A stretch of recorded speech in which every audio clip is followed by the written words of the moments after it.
Today we publish a white paper on immigration, a strategy absolutely central to my plan for change that will finally take back control of our borders. Between 2019 and 2023, net migration quadrupled until in 2023 it reached nearly 1 million. That's about the population of Birmingham, our second largest city.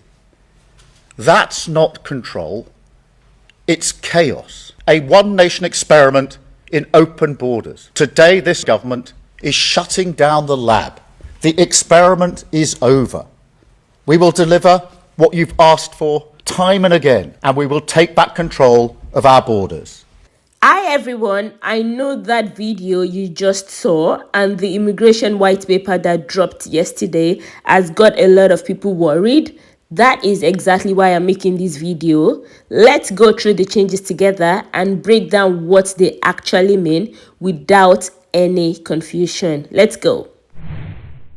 Number 1, for skilled worker visas, only workers with jobs at RQF level 6 or higher, that's graduate level and above, will be able to apply, and then there will be higher salary thresholds, so only better paid roles. 2, employers will now pay 32% more for the immigration skills charge when hiring foreign workers. 3, no more care visas for new applicants, so they will no longer accept new overseas care workers. Those already in the UK can stay for now until 2028. This could change. 4, a new team will study job market data so the UK stops relying too heavily on immigration. Number 5, so the industries that hire from abroad must now prove that they are also building UK talent. 6, a new temporary shortage list will be introduced, so only certain lower skilled jobs, that is below RQF 6, will get short-term access with strict rules. Number 7, access to the point-based immigration system will be limited to only occupations where there have been long-term shortages, and it will be a limited access. Next, companies must now invest in UK workers too, or risk losing access to sponsor skilled worker visas. Number 9, a new path for UN-recognized refugees who have the skills to work in the UK will be introduced. 10, all the special visa routes like global talent will stay open for top global talents in tech, science, and innovation. Now, let's move on to the study visa reforms. 1, to keep their sponsor license, universities must now meet tougher standards, that is, 95% enrollment rate and 90% course completion rates. 2, a new traffic light system will be implemented for schools. Red would mean high risk, green would mean high compliance, and then it will be easy to see which schools are legit and which are struggling. 3, the struggling schools will then be put on action plans, which means they will face recruitment limits until they improve. 4, schools must only work with quality approved recruitment agents, no shady business. 5, schools must show that they are thinking about how international students affect the local area. 6, there will now be more checks before the study centers that get approved to issue short-term study visa get approved. No more shortcuts. 7, this one will get a lot of people upset. It is that international grads will now get only 18 months to stay and work. This will be shorter than the current 2 years and then 3 years for PhD grads.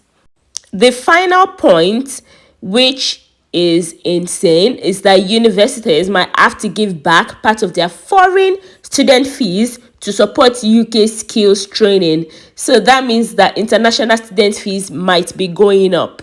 The next list is about border control. So now there will be stricter entry and asylum rules, so easy refusals for those breaking laws or abusing asylum. And then number 2 will be tracking down and removing rule breakers. So there will be more powers given to the police to arrest and remove people who violate the rules.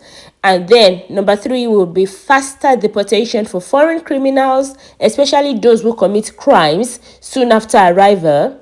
Number 4 will be e-visas replacing biometric cards, which we already know. New digital IDs for overseas citizens, easier tracking of visa compliance. Number 5 will be asylum crackdown. More scrutiny for those claiming asylum without a real change in their home country. Number 6 is illegal working, so there will be raids. There will be a beefed up enforcement team conducting more raids, making sure that it gets all the illegal workers. And lastly, banking and tax checks will be tightened. You can no longer hide behind tech or anything. If you owe tax or break rules, you should expect consequences. Now, let's go on to the final list that you've all been waiting for. Language standards will be raised. So skilled workers must now speak better English. It will be B2 instead of B1. And dependents must now also show basic English language skills. A1 progressing to B2 if they want settlement.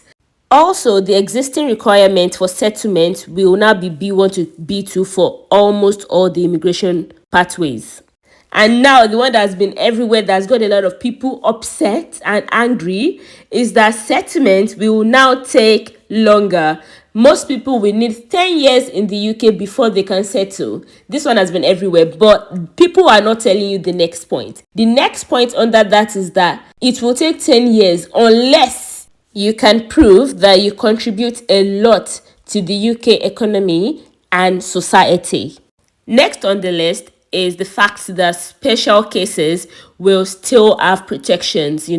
Victims of domestic abuse, bereaved parents, and certain dependents will still have the special route to settlement. Next, the Life in the UK test will be refreshed, so expect changes to how the citizenship test will work and more focus on integration. Lastly, there will now be support for undocumented young people, so there will be clearer pathways to status and settlement for children and caregivers who have grown up in the UK. I hope this clears things up for everyone who was worried when the update dropped yesterday. And just to be clear, most of this is still a proposal. It has not been passed yet, so things could still change. I will keep you updated as it develops.